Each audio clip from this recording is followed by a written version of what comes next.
Mayong adlaw, arestado ang usa ka high-value individual atul sa Joint Law Enforcement Operation sa Barangay Indangan, makilala Cotabato netong Hunyo 22 ning tuiga. Ang dinakpan usa ka 53 anyos nga residente lang sab sa samang area. Dinakumpiska gikan kaniya ang 15 ka pakete sa gidudahang shabu nga dunay timbang nga kapin kulang na 10 ka gramo o gimadabana ang kantidad sa kapin 60,000 pesos.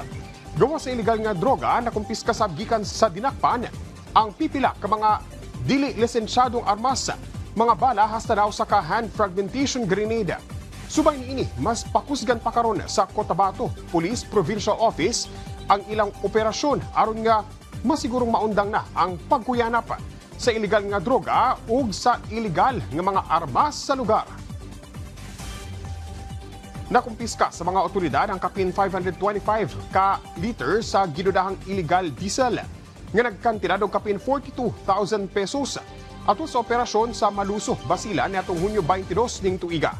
Dinhi na-recover sa mga otoridad ang 18 ka galon sa diesel nga gibiyaan daplin sa highway.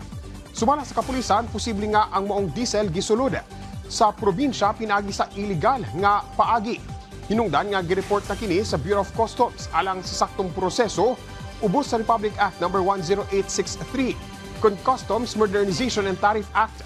Subay niini giawag sab sa mga otoridad ang publiko nga ipadayon ng pagreporta sa mga susamang kalihukan aron nga mapugnan ang pagpasulod sa mga illegal nga produkto nga posibleng makaapekto sa ekonomiya sa nasod.